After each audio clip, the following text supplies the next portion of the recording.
If you know, the youth have always been lit. Do they still say lit? Like, is that not? It may not even be a cool term anymore, but youth have always been lit, y'all. Like, if you really think about it, if you think about the civil rights movement, those who were organizing and teaching Martin Luther King Jr., the youth, the youth were doing that. They were right there at them lunch counters, getting food thrown at them, being called all types of names, exercising nonviolence.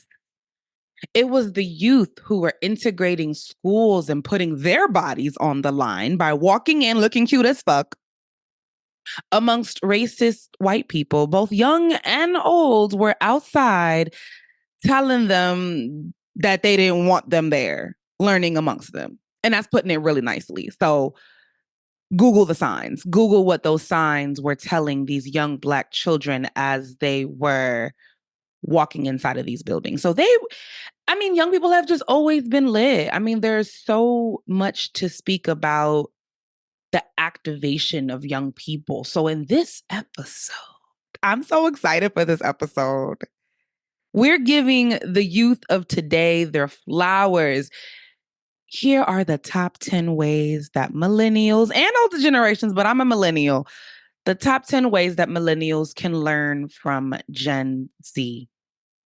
So this podcast is being recorded in 2024. And so in 2024, Generation Z, Gen Z for short, will be anyone between the ages of 12 and 27.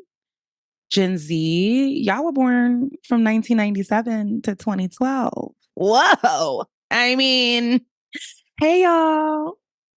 So I'm really excited about this episode because I love young people. I love the youth. And I used to be one, you know? And I used to always talk about that. I was like, I feel like I was born in the wrong generation. I always felt like I should have been part of the 50s and 60s fighting for liberation. But the reality is the civil rights movement, when you're a Black person, well, it don't stop. And what I was really, you know, influenced by and what I really admired in that generation was the fearlessness and speaking up. So, boom, boom, here we are. Number one way that millennials can learn from Gen Z is that they speak their minds. And mind you, let me speak about this. There will probably be some Gen Zs out here who are listening to this episode, and maybe this don't resonate with you because what I'm doing is stereotyping y'all. I sure am. I'm putting y'all in a group. I sure am. I sure am. This ain't gonna apply to everybody, but a lot of y'all it will. Okay. And it's all the good, juicy things. Okay. This is no Gen Z slander. So first and foremost, going back to that, fearlessness, speaking their minds, challenging the status quo, pushing for change. It's like change is now, change is here, change is not coming, it's here today. Okay. Sam Cooke talk about change gonna come. They said, no, baby, change is here today. I'm pushing for it. We gonna have it. But think about it. They grew up in a world where social media and internet is just, that's the norm. Whereas I think about for myself, I did not have internet in the house. I did not have a computer in the house when I was a high schooler. Like, we didn't get a computer in the house till after I left and went away to college. So that didn't benefit me because I wasn't there. You know what I'm saying? I didn't get my first cell phone till March of my senior year. Okay, so yeah. If you're listening to this and you had a cell phone when you were in elementary school or middle school, yeah, you're part of a little bit of that Gen Z generation. Yeah. Yeah. And I love that. I really do. Because that's that ability to like reach out to people, that ability to connect with people across the world is just amazing. It can help you not feel so alone.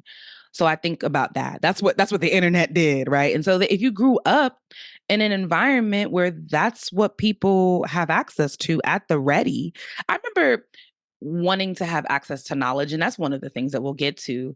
Um, and to pull out the Encyclopedia Britannica, I was like, what's this fact about this animal where Gen Zs is like, oh no, I've always had access to just a quick little internet search on my phone. And it helps to look across the world and see people who are like minded.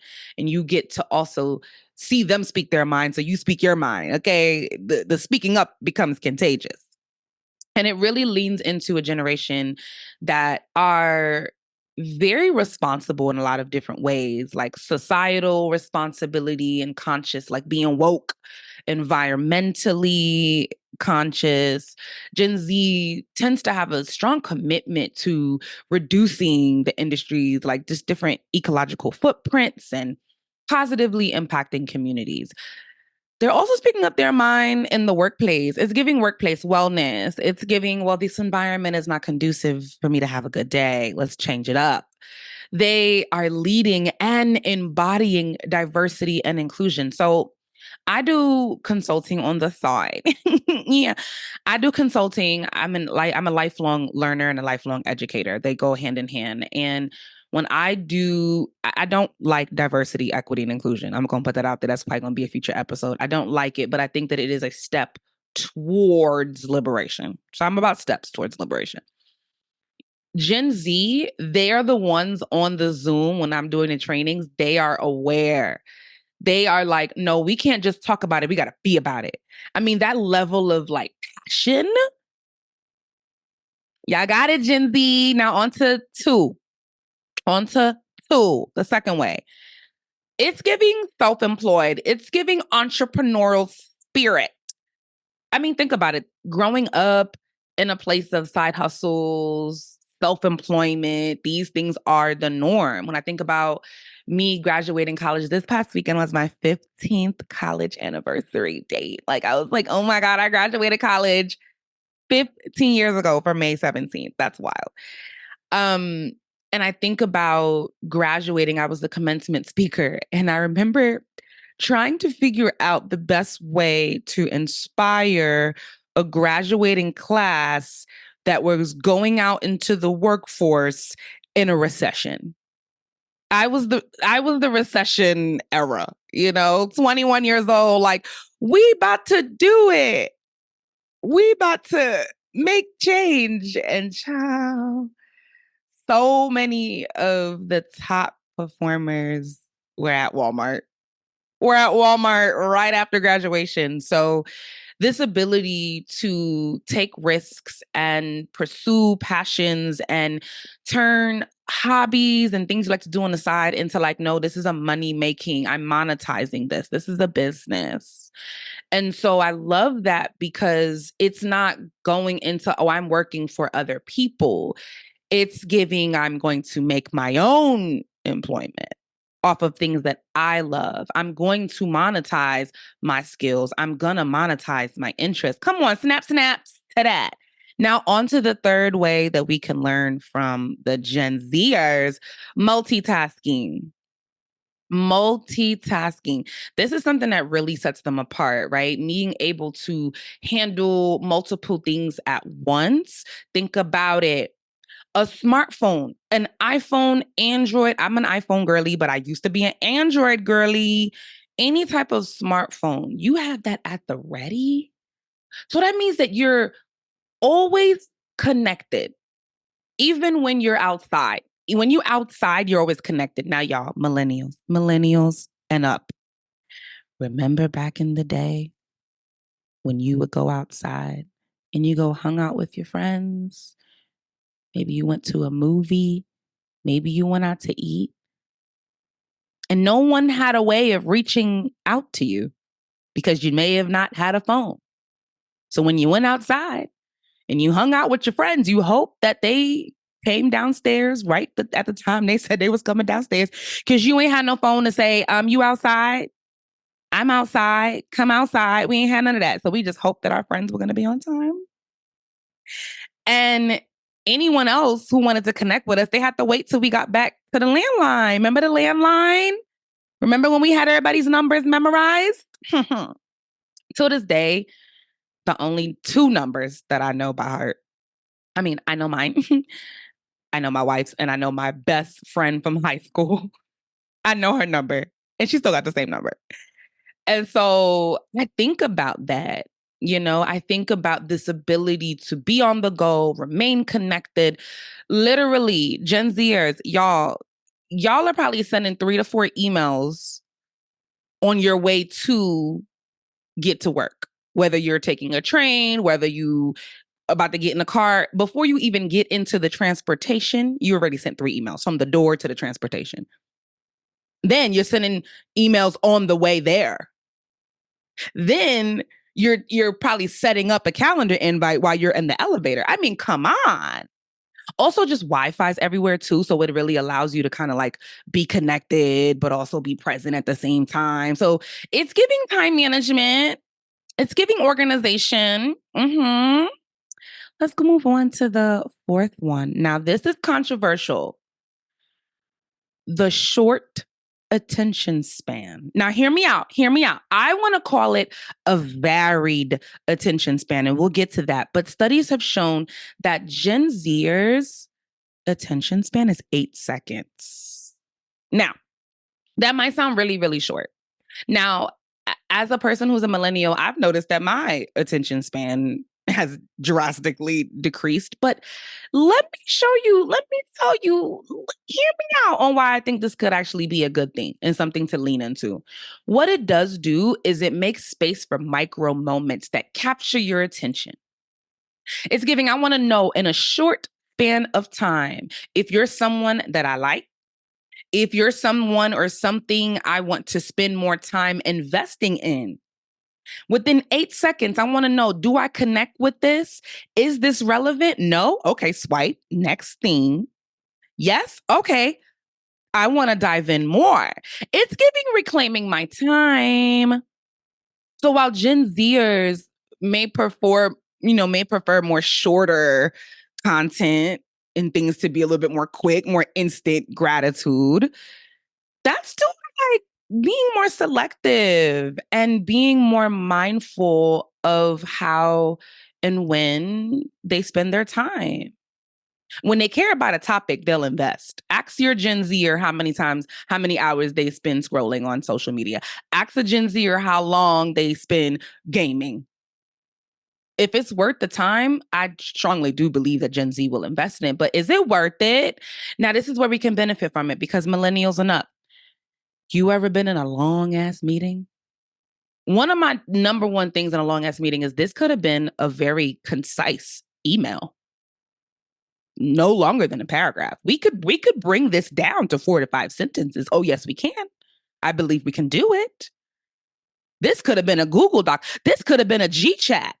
Okay. You could have just asked me something real quick. You could have just texted me. But instead, we're in an hour-long, 90-minute, 2-hour meeting because we're not being mindful of our time. So let's be like the Gen Zers. Let's make space for these micro moments that capture our attention. And then if we want to go longer, then we have the opportunity to do that. So period. They call it short attention span. I call it varied attention span. Okay. Love it. Let's go to the fifth one. Healing Out Loud, which is also going to be the name of my next EP. It's a phrase that I've been using for a while, and I use this as a fifth way that millennials and up can learn from Gen Zers because the Gen Zers are sharing their stories. They're going online. Back in the day, if you wanted your story to be shared, you just tell your friend. You just tell your friend. You just call them up on your landline and you say, look, I got to tell you about my day. And you just hope that person's parent isn't on the other line talking about you got 5 more minutes. That was my mother. So I may be projecting. But they're going online. They're sharing the shit. They're airing out the shit. Anyone who's still on some, let's keep this in the house, you're archaic. A lot of us are archaic. A lot of y'all are archaic. I lean into the heal out loud. So I relate to the Gen Zers with this one, but there's this piece of like, no, we're going to share our stories. And they're sharing it, yes, to be like, I'm airing it out. But it's also a way to create their own support networks. Because if a 21-year-old shares that what's happening on college campus, or maybe their teacher did something racist in the classroom or something like that, they go on TikTok, they go on Instagram, they go on whatever social media apps, they share their story. Others instantly, that's the thing, the instant generation, right? Instantly connect, see it and connect, and then they share their stories. And then activism, oh, shit's activated. I remember in college, there was a professor that I helped to get fired because he had to go. And I remember realizing it, reaching out to other people in my class, and together we got that motherfucker out. But it took some time. If I had access in this way, if I was a Gen Zer in college, oh, boo boo, best believe I'm hitting the internet streets. Now, when I was in college, once again, millennial, older end of the millennial, but still a millennial, I remember wanting to be an interest in a particular sorority. And I went on Facebook because I was part of the Facebook era where you had to be a college student. If you were not, this is the way we differentiate. If you know the Facebook where you actually needed to put in your student ID information because you had to actually be a registered student, put your hand up in the air, drop it low real quick. Your knee's still good. Drop it low real quick. That's an era that people don't know about, babes. If you don't know about the Facebook era where you had to be a college student, babes, we're in a different type of generation. But I remember putting it as my on my Facebook, and when I was in, like, when we were wrote on your wall and stuff like that, and I remember like airing this out, and the peeps were mad. They were mad. My Facebook was going off, and I feel like if that was done now, oh yeah, shit would just hit differently. So once again, healing out loud, sharing their stories, no more keep that in the house bullshit. And what I love is not just the workplace, it's not just school, it's friends, it's family. Shout out to my last episode with me airing the shit out and just talking about the reality and navigating what the reality is for people who don't feel connected to their mothers. Huh. Okay. We healing out loud. The Gen Zers are not playing with their family. They're like, look, mom, you need to go to therapy. You need to work on yourself because you're projecting. Love it. Get it together. If you have a Gen Z child, which probably, that kind of depends. A lot of the Gen Zers have Gen X parents. Y'all better learn, they be like, oh, parenting doesn't come with a book. Get a book. Get a book that teaches you how to how to raise a Gen Z parent, because a Gen Z child. Because if not, you about to get left in the dust, babes. You're about to get left in the dust, babe. Now let's move on to 6. They are redefining parenting. They're redefining parenting. They're choosing to delay it. They're like, look, I'm gonna wait until my 30s. I'm not doing it young. I'm not having children young. I want to live my life. Or they're choosing to not have children at all. Do your own work, y'all. Research how many Gen Zers. There are statistics that show the number of Gen Zers, a percentage of Gen Zers who are choosing to not have children at all. Now, I've had an episode on that, why I chose to remain child free. You think at this point, now that I'm on number 6, that I actually relate to Gen Zers a lot. Clearly, y'all are impacting my life. But I love it. Not only it's the range, right? It's redefining parenting. So it's saying, hey, I want to be a parent, but I want to redefine what it looks like. Gender roles. I want to redefine what it looks like to, I'm actually going to look up the books on how to raise children. There are books on parenting. Okay. So maybe they're not picking up the books, but they're definitely watching the YouTube videos. They're definitely watching the TikToks, and they're figuring out the type of parent they want to be. Or once again, just choosing to delay it and say, hey, I'm going to live my life a little bit and then have a different type of life when I have kids, or just once again, not having it at all. So they're having these conversations. And I think that it's a big deal because I always thought about having children. It wasn't until I was 33 that I realized that I wanted to be child free, because I didn't, like, that's what you did. Like, I didn't hear people talk about delaying it or not having it at all unless there was some sort of medical concern. I just didn't know people were like, I'm choosing this. What? So the fact that Gen Zers are having this conversation is beautiful to me because have the conversation. Don't just do what your parents did. Now, here we are at number 7, financial independence. You remember when you was younger and you might have asked your parent for some McDonald's money and it's like, you ain't got no McDonald's money. You might have asked them for some money to go to McDonald's and they said, no, you ain't got no McDonald's money. Okay. Yeah, no. It was giving allowance. You remember that? Raise your hand if you had an allowance. Okay. Make it rain on yourself right now if you had an allowance. My allowance was $5 a week. Now, I'm a New York City kid, Brooklyn specifically. What the hell? What the fuck? What in the world was I doing with $5 a week in New York City? And this was literally up until I got my job. I didn't get my job. My mom didn't allow me to work until I was a senior because she was like, look, senior is way too expensive. So you're going to need to work. But I was 16, 15, 14 in these high school streets. Shout out to Mary Bertram. And with $5, like what? I didn't have no financial independence. So the Gen Zers are thinking through, okay, I don't need to actually reach out to my parents for money or my family for money. I'm finding out ways, and this kind of goes back into the entrepreneurial spirit and the business mindset. Like, I'm going to do it myself. And I love that. I'm going to make money off of my page. I'm going to be an influencer. Shout out to the influencers. I'm going to post. I'm going to get paid this much because the influencers have way more influence than celebrities endorsing shit. And that's on period. People are diehard for their influencers who they love. So they're able to be financially independent by monetizing different skills and different interests, by having the different hustles, right? And so I love, love, love, love this for the Gen Zers. Let's go to 8. We moving along. Let's go to 8. We moving along. Hey, let's go to 8. We moving along. Self-learning. It's giving YouTube University. It's giving, let me TikTok this, TikTok taught me. And I love that because, like I mentioned a little earlier in the episode, when I wanted to learn something or when I needed to know something at the ready, I had to go to a book. There was no device in my hand that I can ask Siri about. There was no device that I can just quickly do a search on.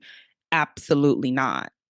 I had to go to a book. And now the thing is, books aren't updated by the second, whereas you can find out things immediately. It's updated. They're like, oh, this is how you make this. And this is as of the last 3 months. It's a new trend. Things are going viral. Like you're learning how to do things just at the click. I learned how to braid my hair on YouTube. Anytime you see me with braids, unless it's a braided wig, child, because shout out to the braided wigs. But 90% of the times I'm braiding my hair and I learn from YouTube. So you have Gen Zers who are learning their makeup, they're learning how to install their bundles, how to install their wigs, their units, their HD units. They're learning how to put fits together. They're learning how to pose for photo shoots. I mean, all of that from YouTube, TikTok, and other social media apps. Now, it's more clearly than just going to college, although they're definitely going and they're definitely graduating. I always love high school prom and graduation season because let me tell you something, the Gen Zers, y'all have taken graduation and prom photos to another level. The prom proposals, another level. Better than most people's engagement proposals. Love it. Love it for y'all. Ooh, yeah. Going to college, but also learning in other ways. Okay. And this also makes space for why, this part of the self-learning, why they're tech experts. The Gen Zers know how to navigate tech, baby. Oh, yeah. There's an app for this, there's an app for that, and they know it. Now, my favorite, we're on number 9. Gen Zers are known for their ability to not only set, but to maintain and retain personal boundaries. Okay. They're like, this is what matters to me. And this is important for me to maintain a healthy sense of self. They know exactly who they are for the moment. And they know that if they don't know who they are, they're like, I'm on a journey. So we know that people learn and evolve, and one day Gen Zers will be the elder generation. And Alpha, which is right after them, will be the one after them, and that's something that they'll talk about, right? But for them now to be the youth, right, in a very particular way, it's really giving. I understand that a sense of self is something that I can experience in this moment, and I know that it has the power to evolve. I know that I can prioritize my mental well being. I know what the fuck self care is. If you're a millennial, were you practicing self care? Did you witness self care happening in your household in an intentional way? Because we'll talk about self care and how people have always technically found ways to do it, but it wasn't probably called and considered that. But in an intentional way, the Gen Zers are like, oh no, this is my self care. Okay. They're embracing these digital detoxes. So if you've done a digital detox, thank the Gen Zers because they know, all right, I've been on this app for a minute. I'm going to take a little break. I'm going to come back. I'm going to set the timer. So I ain't on here all day because I got to multitask. They set their boundaries when it comes to saying no, not just like, no, I don't want to do that. They're not always apologizing. They say it no confidently. And not just in their personal life, but in their work life. The Gen Zers are taking their vacation days. They're taking their mental health days. They're taking their birthdays off. They're taking a day off to get their hair braided. Oh, yes, they are. Okay. Oh, yes, they are. And there's so many positives to that. Learning to express our boundaries and the things that we expect, learning to do that in an effective way. You know what that means? That means you got better relationships, better quality relationships. You know what that means? That means you got increased self-confidence, baby. So that brings me to last but not least, it's definitely one of my top ones that I love. And fun fact, I love all of these. That's why they're my top 10. But last but not least, number 10, Gen Zers value authenticity and individuality. Gen Zers are staying true to themselves from their fits to their beliefs. They're like, this is who I am. I'm not going to code switch. And if I do code switch, it's on my terms. They stand firm in their beliefs. They stand firm in who they are. And you know what the most beautiful thing about that is? Is that the very essence, the very embodiment of self expression and individuality inspires others to do the same. So, Gen Z, keep doing you, keep being an inspiration. This millennial right here is so, so proud of you. Thank you for listening to the Power Portal.